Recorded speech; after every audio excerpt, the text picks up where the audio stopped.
वो मंच पर उपस्थित हो रहे हैं। मैं अपने मंचस्थ अतिथियों से प्रार्थना करता हूं कि मंच के दोनों ओर वाग्देवी मां सरस्वती, भारत माता, आदि गुरु गोरखनाथ जी महाराज और बाएं पार्श्व में महंत द्वय महाराज और हिंदुआ सूर्य महाराणा प्रताप के चित्रों पर पुष्पांजलि अर्पित कर ज्ञान दीप प्रज्वलित कर इस सारस्वत अनुष्ठान का शुभारंभ करने की कृपा करें।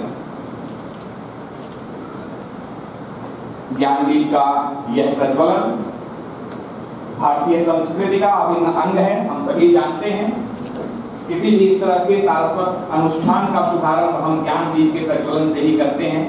ज्ञान दीप के प्रज्वलन का अर्थ अज्ञानता के तिमिर का विनाश और ज्ञान के प्रकाश का प्रसरण माना जाता है। क्योंकि हमारा यह एक सप्ताह तक चलने वाला कार्यक्रम विशुद्ध रूप से सारस्वत कार्यक्रम है, शैक्षणिक कार्यक्रम है। इसलिए इस कार्यक्रम पर वाग्देवी मां सरस्वती की कृपा बनी रहे, उनका वरद हस्त बना रहे। ज्ञान दीप का प्रज्वलन आप सबके समक्ष होता हुआ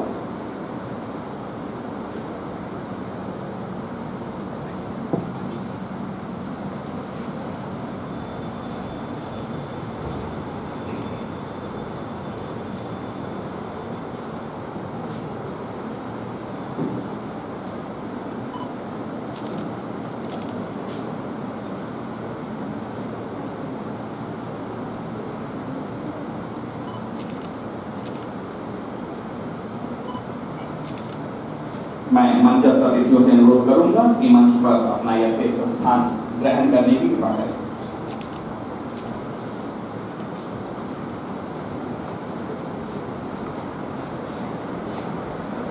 और इसी के साथ वाग्देवी मां सरस्वती की वंदना के लिए मैं महाविद्यालय की छात्राओं शिवन्या, सावित्री और गुड़िया सादर आमंत्रित कर रहा हूं।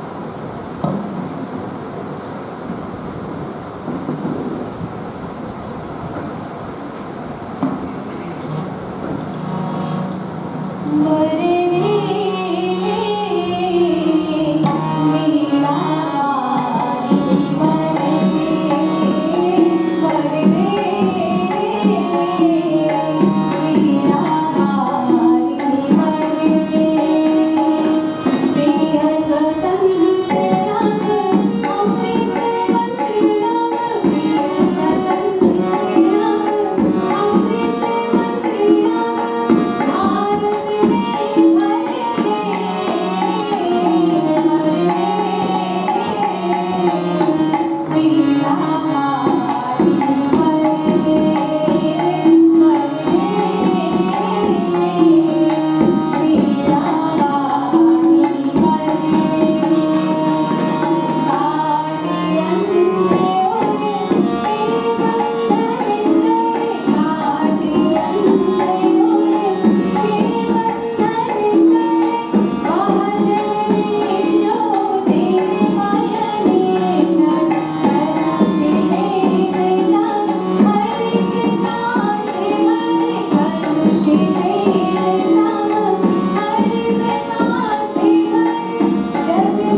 युग पुरुष राष्ट्रसंत ब्रह्मलीन महंत अवैधनाथ जी महाराज के पुण्य पावन स्मृति में आयोजित इस 7 दिवसीय व्याख्यानमाला के उद्घाटन कार्यक्रम में मैं मंच पर उपस्थित अपने अतिथिद्वय के साथ मंच समूह विराजमान आप सभी शिक्षकों का, शिक्षक मित्रों का और अपने विद्यार्थियों का सकारात्मक ऊर्जा से भरे इस प्रांगण में स्थित इस श्रीराम सभागार में हार्दिक स्वागत करता हूं, अभिनंदन करता हूं। सज्जनों, हमारा यह सौभाग्य है कि हम गुरु गोरखनाथ की इस तपोभूमि पर ब्रह्मलीन युग पुरुष महंत दिव्यनाथ जी महाराज द्वारा सन 1932 ईस्वी में इस पूर्वांचल के शैक्षिक पुनर्जागरण के लिए स्थापित किए गए महाराणा प्रताप शिक्षा परिषद के अंतर्गत संचालित महंत अवैधनाथ जी महाराज के द्वारा लोकार्पित इस महाराणा प्रताप महाविद्यालय में अध्ययन और अध्यापन के कार्य में संलग्न है। महाविद्यालय अपने स्थापना वर्ष से अपने विद्यार्थियों को मूल्याधारित, गुणवत्तापूर्ण और अधुनातन शिक्षा देने हेतु संकल्पित है। इसी क्रम में महाविद्यालय अपने स्थापना वर्ष से अपने संस्थापकों की पुण्य स्मृति में इस प्रकार के शैक्षणिक आयोजन, इस प्रकार की 7 दिवसीय व्याख्यान श्रृंखला का आयोजन करता आ रहा है। इसी कड़ी में इस वर्ष का यह व्याख्यानमाला, यह व्याख्यान श्रृंखला आज से यानी कि 17 अगस्त से और आगामी 23 अगस्त तक आयोजित हो रही है और इसी श्रृंखला के उद्घाटन समारोह में आज हम सब यहाँ एकत्रित हुए हैं। आज के इस उद्घाटन समारोह में कार्यक्रम अध्यक्ष के रूप में महायोगी गोरखनाथ विश्वविद्यालय आरोग्य धाम बालापाल गोरखपुर के माननीय कुलपति श्रद्धेय major general doctor Atul Vajpayee sir हम सबके बीच सादर उपस्थित हैं। यह हम सभी के लिए अत्यंत ही हर्ष और गौरव का विषय है। मैं हर्षातिरेक भाव से महाविद्यालय परिवार की ओर से, अपने शिक्षक मित्रों की ओर से, अपने विद्यार्थियों की ओर से अपने कार्यक्रम अध्यक्ष महोदय का हार्दिक स्वागत और अभिनंदन करता हूँ। एक फौजी एवं सैन्य अधिकारी के रूप में आपका एक लंबा अनुभव भारतीय सेना के साथ रहा है। आप हमारे महाविद्यालय से विशेष अनुराग रखते हैं और एक अभिभावक के रूप में समय समय पर हम सभी को मार्गदर्शित करने हेतु, दिशा निर्देशित करने हेतु, अपना पाथेय देने हेतु समय समय पर महाविद्यालय में आते रहते हैं। आपका जन्म मूल रूप से उत्तर प्रदेश के इटावा जिले में हुआ और प्रारंभिक शिक्षा दीक्षा भी आपकी वहीं से हुई। 17 वर्ष की उम्र में आपने GSVM मेडिकल कॉलेज कानपुर में चिकित्सक बनने की जज्बे को लेकर के प्रवेश किया। डॉक्टरी की अपनी पढ़ाई पूर्ण कर आप 1983 ईस्वी में भारतीय सेना के मेडिकल कोर में कमीशन हुए। सेना में अपनी सेवा देते हुए आपने अनेक दुर्गम स्थलों पर महत्वपूर्ण भूमिकाएं निभाई हैं। 37 वर्षों तक लगातार निरंतर भारतीय सेना में सेवा देने के बाद विगत जनवरी 2020 में आप सेवानिवृत्त हुए। अपने सेवा काल के दौरान आपने कार्यरत 11 लाख फौजियों और सेवानिवृत्त हो चुके लगभग 70 लाख सैनिकों के स्वास्थ्य संबंधी अनेक प्रोजेक्टों का भी नेतृत्व किया है, प्रोजेक्ट कार्यों का भी संपादन किया है। भारत सरकार की योजना ECHS को पूर्व सैनिकों के साथ जोड़ने में भी आपकी महत्वपूर्ण भूमिका रही है। सेना में रहते हुए आपदा प्रबंधन के विषय में आपको विशेष महारत प्राप्त है। आपने कमांड हॉस्पिटल कलकत्ता में भी निदेशक के रूप में अपनी अमूल्य सेवाएं दी हैं। मैं मां भारती के ऐसे सपूत तथा भारतीय सेना को अपने स्वर्णिम जीवन काल के अनेक वर्ष समर्पित करने वाले अत्यंत सरल, सहज और सुलभ व्यक्तित्व को पुनः एक बार महाविद्यालय परिवार की ओर से मैं आपका हार्दिक स्वागत और अभिनंदन करता हूँ।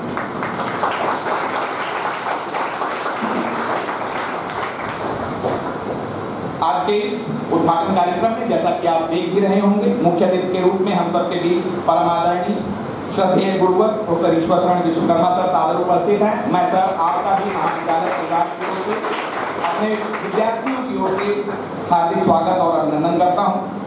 हम सभी चूंकि उच्च शिक्षा से जुड़े हुए हैं, अध्ययन अध्यापन के कार्य में लगे हुए हैं, इसलिए लगभग सभी लोग सर से पूर्व परिचित भी होंगे। सर उच्चतर शिक्षा सेवा चयन आयोग उत्तर प्रदेश के अध्यक्ष के रूप में कार्य किया है और अभी अपनी सेवाएं देकर के शीघ्र ही जल्दी ही सेवानिवृत्त हुए हैं। एक एकेडमिशियन के तौर पर आपका संपूर्ण जीवन न सिर्फ हम सभी के लिए अनुकरणीय है बल्कि एक आदर्श मानक के रूप में भी है।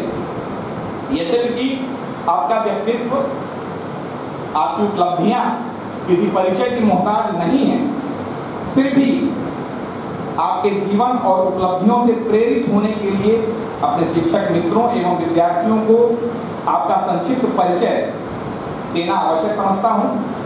मूल रूप से पूर्वांचल क्षेत्र में स्थित महाराजगंज जनपद के केवालापुर गांव की माटी में आपका जन्म हुआ। आपकी इंटरमीडिएट तक की शिक्षा महाराजगंज में स्थित दिव्यनाथ इंटर कॉलेज चौक बाजार से संपन्न हुई। तदुपरांत आपने उच्च शिक्षा प्राप्ति हेतु दीनदयाल उपाध्याय गोरखपुर विश्वविद्यालय में प्रवेश किया। स्नातक तथा स्नातकोत्तर की उपाधि प्रथम श्रेणी से उत्तीर्ण की। प्राचीन इतिहास आपका विषय रहा और आगे चलकर इसी विषय में आपने अनेक उच्च मानदंड स्थापित की। शोध के क्षेत्र में गहरी अभिरुचि होने के कारण आपने काशी हिंदू विश्वविद्यालय वाराणसी से काशी का ऐतिहासिक भूगोल सृष्टि के आरंभ से लेकर 12वीं शताब्दी ईस्वी तक जैसे गुरु विषय पर आपने शोध कार्य किया है, अपनी पीएचडी की उपाधि प्राप्त की है और इसके बाद भी निरंतर शोध कार्य में आपकी रुचि बनी रही और उसी का प्रतिफल रहा कि 1999 ईस्वी में आपने बरकतुल्लाह विश्वविद्यालय भोपाल से विद्या वारिधि की उपाधि, डॉक्टर ऑफ लिटरेचर डिलिट की उपाधि प्राप्त की। भारतीय साहित्य तथा शिल्प में विश्वकर्मा आपका विषय रहा था, डिलिट की उपाधि का। आपने प्राचीन इतिहास, पुरातत्व एवं संस्कृति विषय के शिक्षक के रूप में बरकतुल्लाह विश्वविद्यालय से अपना शैक्षणिक जीवन बतौर सहायक आचार्य के रूप में प्रारंभ किया। तदुपरांत आपने दीनदयाल उपाध्याय गोरखपुर विश्वविद्यालय में बतौर संयुक्त आचार्य और आचार्य के रूप में दीर्घकालीन सेवाएं दी हैं। मूलतः आप इंडोलॉजी के आप आचार्य हैं, लेकिन आपकी सिद्धार्थता समान रूप से पुरातत्व, वास्तुकला, मूर्तिशिल्प, जनजातीय इतिहास, हिस्टोरिकल ज्योग्राफी, ऐतिहासिक भूगोल आदि विषयों में भी समान रूप से है। आपने कई ऐतिहासिक महत्व के स्थल जैसे मध्य प्रदेश में गुटका, मध्य प्रदेश में ही नांदेड़ आदि स्थलों का उत्खनन कार्य भी कराया है। एक लंबा पुरातत्ववेत्ता के रूप में भी आपका कार्य रहा है, आपका कार्यानुभव रहा है। आप भारतीय इतिहास अनुसंधान परिषद के 2 बार 3 वर्षों के लिए सदस्य नामित हुए। आपने सदस्य के रूप में कार्य किया। 2015 से 18 और 2019 से 22 तक लगातार 2 टर्म आप ICHR के मेंबर के रूप में भी काम किया है।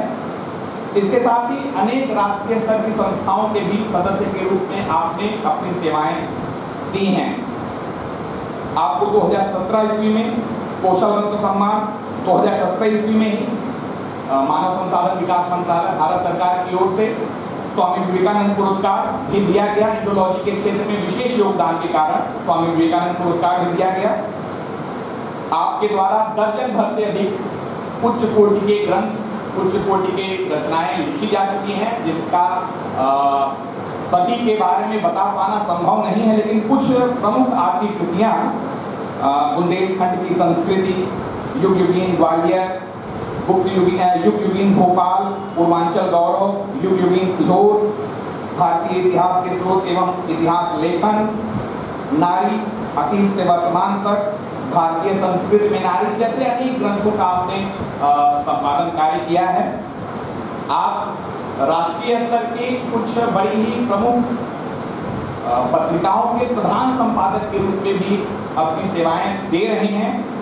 अखिल भारतीय इतिहास संकलन योजना इतिहास के क्षेत्र में प्रमाणित कार्य करने वाली राष्ट्रीय स्तर की एक संस्था है और संस्था की एक बड़ी ही उच्च कोटि की पत्रिका है इतिहास दर्पण। साथ ही साथ इतिहास दर्पण के अलावा भारतीय इतिहास अनुसंधान परिषद ICHR की जो पत्रिका इतिहास नाम से निकलती है, इस पत्रिका के भी प्रधान संपादक के रूप में आप अपनी सेवाएं दे रहे हैं। इंटरनेशनल कोलैबोरेशन के भी तहत, अंतर्राष्ट्रीय सहयोग के भी तहत आपने कई देशों की शैक्षणिक यात्राएं भी की हैं। 2016 में 20 से 30 सितंबर के बीच हैम्बर्ग विश्वविद्यालय जर्मनी में एक सेमिनार सम्मेलन के संदर्भ में भारत सरकार की ओर से आपको भेजा गया था, जहां पर आपने भारत का प्रतिनिधित्व किया था। लंबी उपलब्धियां हैं, उपलब्धियों की यह श्रृंखला बहुत बड़ी है, शब्द कम पड़ जाएंगे, उपलब्धियां खत्म नहीं होंगी। इसलिए एक लाइन में, जैसा कि शब्दों की कमी के कारण इतिहास जानने वाले लोग, इतिहास पढ़ने वाले लोग जानते हैं, हरिशेन ने प्रयाग यूनिवर्सिटी में समुद्रगुप्त के व्यक्तित्व का मूल्यांकन करते हुए एक शब्द में उसके व्यक्तित्व को निरूपित किया था, कौन साधुवस्तु स्यात् गुणमति, ऐसा कौन सा गुण है जो समुद्रगुप्त में ना हो। मैं समुद्रगुप्त से तुलनीय मानते हुए सर के व्यक्तित्व को आपके समक्ष रखा हूं। मैं ऐसे दोनों विद्वत मनीषियों का आज महाविद्यालय परिवार में हार्दिक स्वागत करता हूं, अभिनंदन करता हूं अपने विद्यार्थियों की ओर से, अपने महाविद्यालय परिवार की ओर से, और महाविद्यालय के उपाचार्य डॉक्टर विजय चौधरी सर से सादर निवेदन करता हूं कि ऐसे वाग्देवी के सपूतों का स्मृति चिन्ह के साथ महाविद्यालय परिवार की ओर से सम्मान करने की कृपा करें।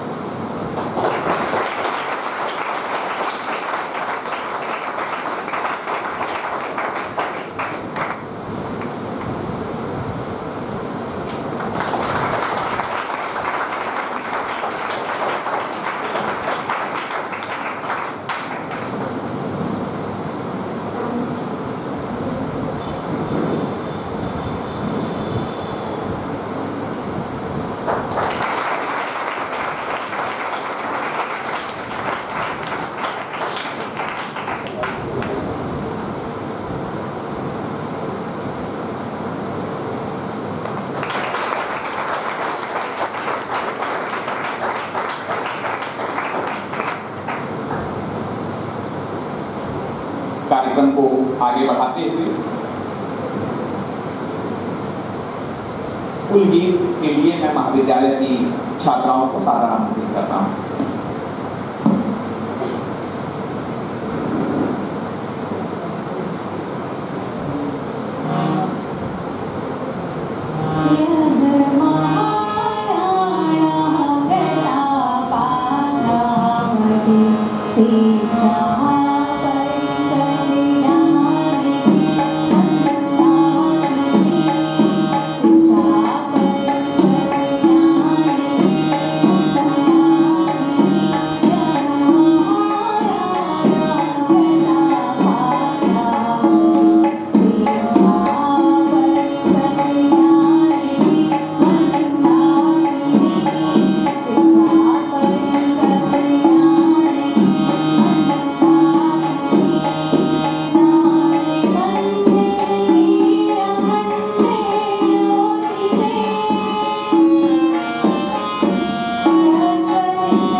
संक्षिप्त प्रस्तावनी के लिए डॉक्टर विजय कुमार चौधरी से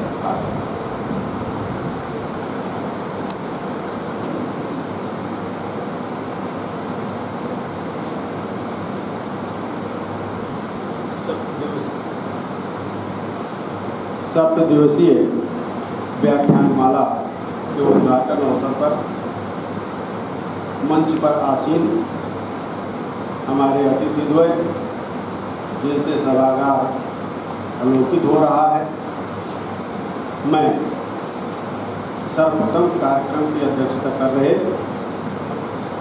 माननीय कुलपति महायोगी गोरखनाथ विश्वविद्यालय गोरखपुर आरोग्यधाम बाला पारका महाविद्यालय परिवार की तरफ से, अपनी तरफ से हार्दिक वंदन, अभिनंदन और स्वागत करता हूं। इस कार्यक्रम के मुख्य अतिथि प्रोफेसर ईश्वर चंद्र विश्वकर्मा जी, जो अभी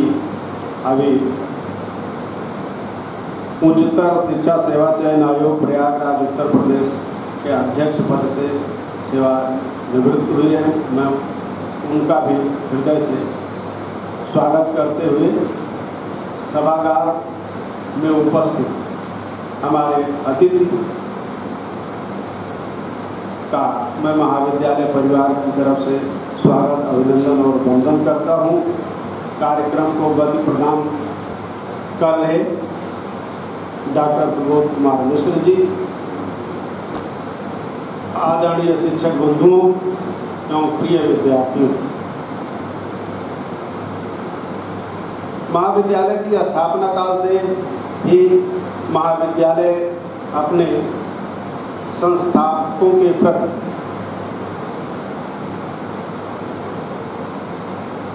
श्रद्धांजलि देने के लिए, उनकी पावन स्मृति में श्रद्धा सुमन अर्पित करने के लिए प्रत्येक वर्ष अगस्त महीने में सप्त दिवसीय व्याख्यानमाला का आयोजन करता आ रहा है। 2014 तक महाविद्यालय शिक्षा परिषद की स्थापना करने वाले पूर्वांचल में शिक्षा की अलग जगाने वाले युग पुरुष ब्रह्मलीन महान दिग्विजयनाथ जी महाराज की पावन स्मृति में आयोजित किया जाता था। 2014 में राष्ट्र संत महान अवैधनाथ जी महाराज का निर्वाण होने के पश्चात इस महाविद्यालय के वो फाउंडर रहे हैं, संस्थापक रहे हैं। हम लोगों ने उनकी पावन स्मृति में इस व्याख्यानमाला का नाम बदल दिया। अब उनकी पावन स्मृति में प्रत्येक वर्ष हम लोग व्याख्यानमाला का आयोजन करते हैं। वैसे शिक्षा परिषद से जुड़ी समस्त संस्थाएं महंत द्वय के पावन स्मृतियों में विभिन्न तिथियों में अपने यहाँ व्याख्यानमाला का या व्याख्यान का आयोजन करती हैं, उनको श्रद्धा सुमन अर्पित करती हैं। मैं महाविद्यालय परिवार की तरफ से महंत द्वय के श्री चरणों में श्रद्धा सुमन अर्पित करते हुए वंदन और अभिनंदन करता हूँ। यह व्याख्यानमाला इस वर्ष, जैसा कि हम सभी लोग पहले से जानते हैं, फिर भी हमारा बताना कर्तव्य है। आज 17 तारीख से प्रारंभ होकर और 23 तारीख तक चलने वाली है। उद्घाटन अवसर पर हम सभी लोग अपने अतिथियों का स्वागत कर रहे हैं, अभिनंदन कर रहे हैं, वंदन कर रहे हैं। अभी कुछ ही क्षणों में आप सभी लोगों का मार्गदर्शन, आप सभी लोगों का आशीर्वचन हम सभी लोगों को प्राप्त होगा। हम सभी लोग उससे अभिसिंचित होंगे, लाभान्वित होंगे और उनके दिशा निर्देशों का अनुकरण करते हुए अपने जीवन को सफल बनाने का कार्य करें। व्याख्यानमाला के दूसरे दिन 18 अगस्त को हिंदी एवं आधुनिक भारतीय भाषा विभाग इलाहाबाद विश्वविद्यालय प्रयागराज के प्रोफेसर योगेंद्र प्रताप सिंह जी का आशीर्वचन हमें प्राप्त होने वाला है। विषय है हमारी सामाजिक संस्कृति विशारद। इस विषय पर हम सभी उनके विचारों से लाभान्वित होंगे। 19 अगस्त को रसायन शास्त्र विभाग अटल बिहारी वाजपेयी हिंदी विश्वविद्यालय भोपाल से हमारे अतिथि डॉक्टर जितेंद्र भावसार जी पधार रहे हैं। उनका हम लोगों को सार्वजनिक व्याख्यान सुनने का अवसर प्राप्त होगा। 20 अगस्त को सामाजिक परिप्रेक्ष्य में नाथ योग दर्शन विषय पर संस्कृत एवं प्राच्य विद्या अध्ययन संस्थान जवाहरलाल नेहरू विश्वविद्यालय नई दिल्ली से प्रोफेसर अशोक कुमार शुक्ल जी पधार रहे हैं। हम लोग का मार्गदर्शन करेंगे। 21 अगस्त को गोरखपुर विश्वविद्यालय के ख्याति लब्ध प्रोफेसर विप्लव दुबे जी का व्याख्यान हमको प्राप्त होगा। हम सभी लोग उसे लाभान्वित होंगे। 22 अगस्त को रसायन शास्त्र एवं आयुर्वेद विभाग चिकित्सा विज्ञान संस्थान बनारस हिंदू विश्वविद्यालय वाराणसी से प्रोफेसर के रामचंद्र रेड्डी जी का हम लोगों को आशीर्वचन प्राप्त होगा। हम सभी लोग उनके आशीर्वचन से लाभान्वित होंगे। समापन अवसर पर जो 23 अगस्त को आयोजित होगा उसमें हमारे महाविद्यालय के प्रबंध समिति के अध्यक्ष, महाराणा प्रताप शिक्षा परिषद के अध्यक्ष, वीर बहादुर सिंह पूर्वांचल विश्वविद्यालय जौनपुर के पूर्व कुलपति, हमारे मुखिया प्रोफेसर उदय प्रताप सिंह जी का सानिध्य और आशीर्वचन हम लोगों को प्राप्त होगा। इस कार्यक्रम में प्रोफेसर राजशरण शाही जी डॉक्टर भीमराव अम्बेडकर केंद्रीय विश्वविद्यालय लखनऊ के शिक्षा शास्त्र विभाग के आचार्य हैं, वो हमारा मार्गदर्शन करेंगे मुख्य अतिथि के रूप में। हम सभी आज उन दो महान विभूतियों के प्रति श्रद्धा न होने के लिए यहाँ उपस्थित हैं, जिनके सानिध्य में पूर्वांचल में न केवल शिक्षा, सामाजिक समरसता, ज्ञान विज्ञान की अनेक शाखाओं का विकास हुआ है। अब जो शिक्षा परिषद कभी 1932 में छोटी हुआ करती थी, वह वृक्ष के रूप में फैल गई है, जिसमें शिक्षा, चिकित्सा, तकनीकी सभी पर यहाँ पूर्वांचल के लोगों को ज्ञान प्राप्त हो रहा है।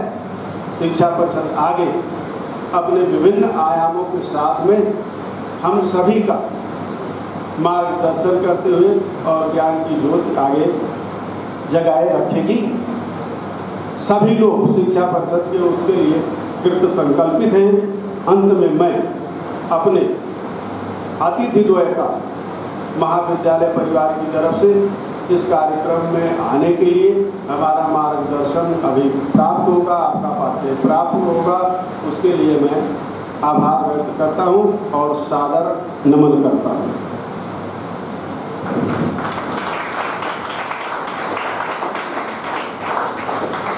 महाविद्यालय बोर्ड गीत के लिए महाविद्यालय की छात्रा शिवानी।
महाविद्यालय बोर्ड के उपरांत अब मैं निवेदन करूंगा अपने मुख्य अतिथि से।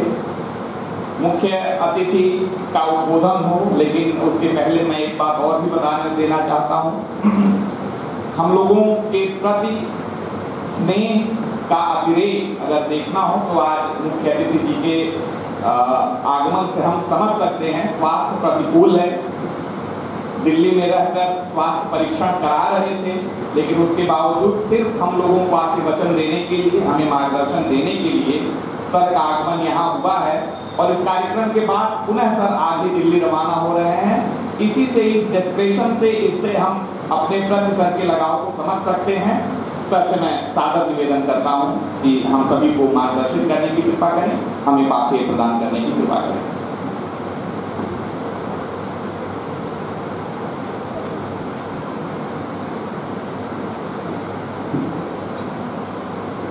नित्याय नाथाय निरंजनाय निवात निष्कंप सुखोपमाय ज्योति स्वरूपाय नमो निधाय गोरक्षनाथाय नमः शिवाय गोरक्षनाथाय मत्स्य शिष्याय महेश्वराय योग प्रचाराय वपुधराय अयोनिजाय अमर विग्रहाय गोरक्षनाथाय शुद्धाय बुद्धाय विमुक्तकाय शांताय कांता निरामयाय सिंहेश्वरावली मुक्तकाय गोरक्षनाथाय कर्पूर गौराज जटाधराय कर्णांत विश्रांत विमोचनाय त्रिशूल ने शूली विभूतिकाय गोरक्षनाथाय अनाथनाथाय जगत हिताय अनाथनाथाय जगत हिताय कृपा कटाक्ष कंठकाय योग प्रचाराय वपुधराय गोरक्षनाथाय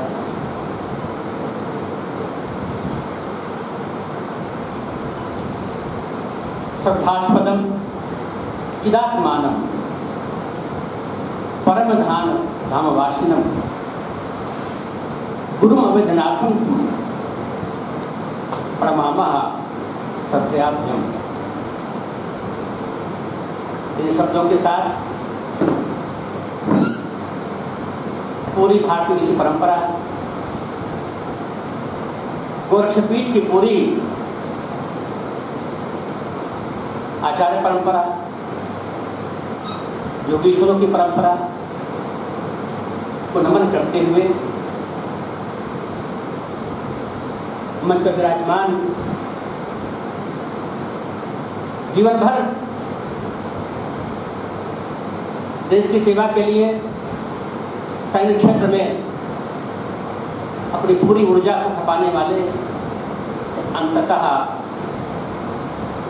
गोरक्षपीठ की सेवा में पूर्ण समर्पित भाव के साथ माननीय कुलपति के रूप में दायित्व का निर्वहन करने वाले हमारे मेजर जनरल अतुल वाजपेयी जी,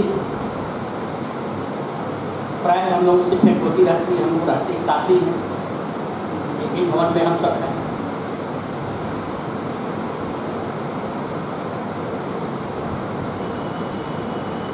इस महाविद्यालय की पूरी रचना प्रक्रिया में जिन जिन लोगों ने योगदान दिया है उन सबको नमन करते हुए अपने प्रिय मित्रों डॉक्टर चौधरी जी को, प्रदीप राव जी को, सुबोध जी को और सभी हमारे साथ जो आचार्य बंधु हैं, यहाँ आचार्य बहनें हैं, उन सब के साथ 30,000 से अधिक संख्या में उपस्थित हमारे जो छात्र छात्राएँ हैं, उन सब के अंतर्मन में बसी हुई उस राष्ट्र भावना को, चेतना को मैं श्रद्धा नमन करता हूँ। आप सबको प्रणाम।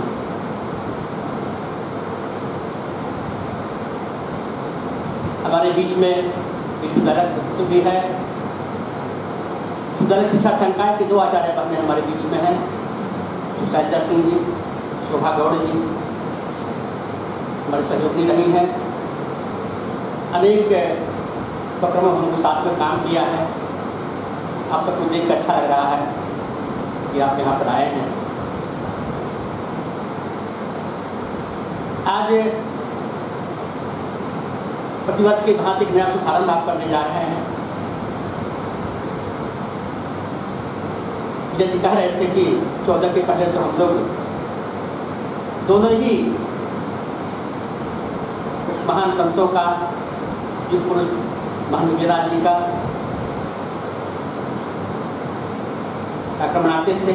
14 के बाद से दोनों कार्यक्रम शुरू हुए हमारे, अलग अलग भूमिकाओं, अलग अलग तिथियों में समाज में प्रेरणा जाए, यह बड़ा भाव उसके साथ जुड़ा।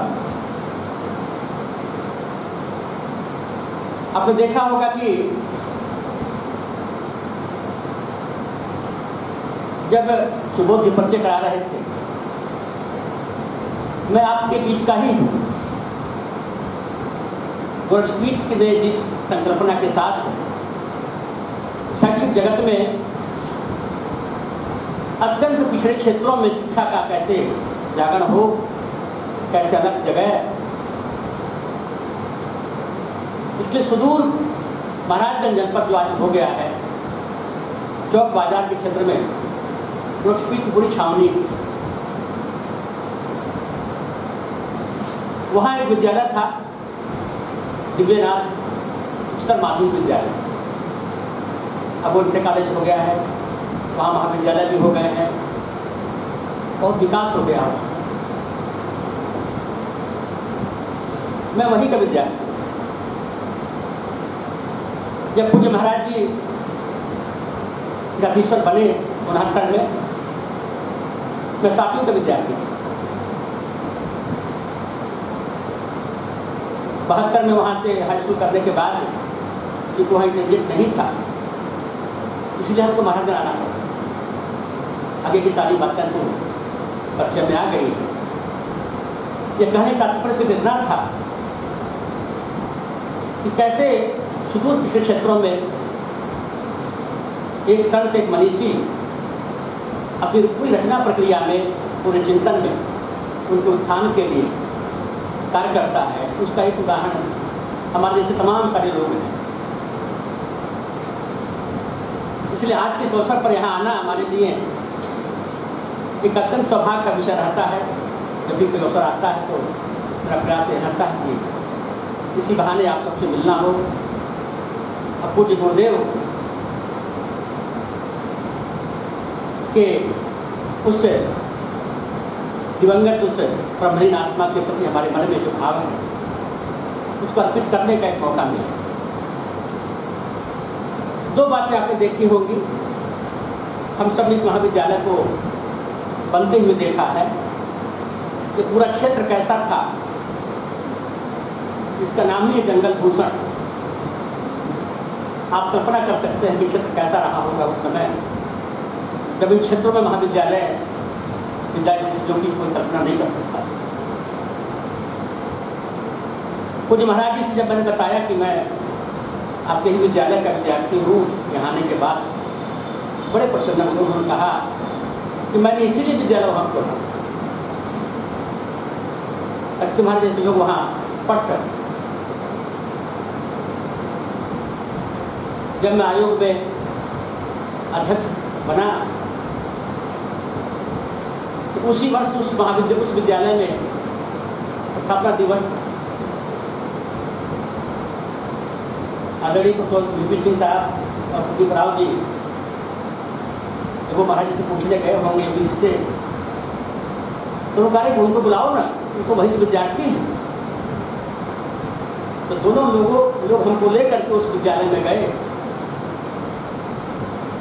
यह एक हम सब विद्यार्थियों के लिए जो शिक्षा जुड़े हुए लोग, यह दृष्टांत है। आपने देखा होगा कि दोनों ही पुरुषों के लिए, दोनों ही महापुरुषों के लिए 2 विशेषणों का प्रयोग है।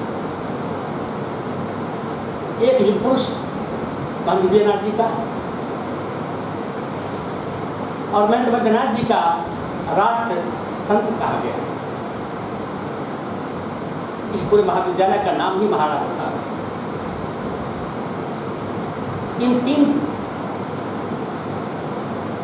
विषयों को लेकर के कुछ बातें मैं आपसे कहना चाहूँगा, क्योंकि आपकी कक्षा भी है और शायद इसी में सारी बातें आ जाएंगी। हम सबकी श्रद्धांजलि भी अर्पित हो जाएगी किसी चरणों में। और जिस भावबोध के साथ शायद ही देश में कोई ऐसी संस्थान होगी जिसका बोध वाक्य जननी जन्मभूमिश्च स्वर्गादपि परिषि हो। प्रायः शिक्षा क्षेत्रों में विद्या को, ज्ञान को केंद्र में रख करके कोई न कोई बोध वाक्य चुना जाता है। तो विद्या का क्षेत्र है। यहाँ के निर्माताओं ने अगर महाविद्यालय के बोध वाक्य में अपने आने वाले विद्यार्थियों के लिए, छात्र छात्राओं के लिए, शिक्षकों के लिए, आचार्यों के लिए अगर कोई बोध की उक्त चुनी है तो वह अपने आप को स्पष्ट कर देती है इस महाविद्यालय के जो हमारे कर्णधार है, हमारे दोनों ही संत, उनकी दृष्टि क्या रही होगी इस महाविद्यालय की स्थापना में, इसको आप अपने आप समझ सकते हैं। जब हम कहते हैं राष्ट्र संत, तो आपके मन में प्रश्न होगा इस बात कि भाव वेश में श्रद्धा रस हम उनको राष्ट्र संत कहते हैं। केवल यह बात नहीं, संत कौन होता है?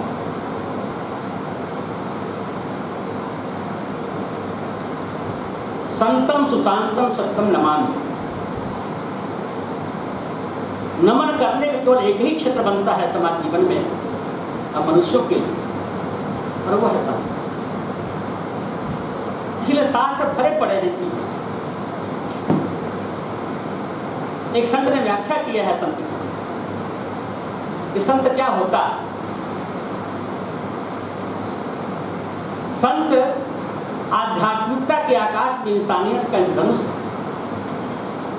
संत आध्यात्मिकता के आकाश में इंसानियत का इंद्रधनुष है। संत विकृति के बाजार में संस्कृति का शंखनाद है। संत विकृति के बाजार में संस्कृति का शंखनाद है। संत सद्भाव का संगीत है। संत कला के कांटे नहीं छुड़ाता है। संत ताबीज देता है, जागरण की ताबीज देता है। आपने देखा होगा नाथ संप्रदाय में योगियों की परंपरा है कि 12 वर्ष तक वो अपना शरीर लेकर के गांव-गांव में हम सबको जगाते हैं, शिव की कथा सुनाते हैं। आज वो परंपरा थोड़ी कम हो गई है, बंद नहीं हुई। तो जागरण का ताबीज देता है संत। कहते हैं संत मानसरोवर है। संत मानसरोवर है जिसमें मन रूपी हंस तैर रहे हैं। कहते हैं संत धोबी घाट है जहां हम सबके मन के मैल धुलते हैं। संतों का सत्संग, संतों का साहचर्य क्यों है? हम सबके भीतर की मलिनता को नष्ट कर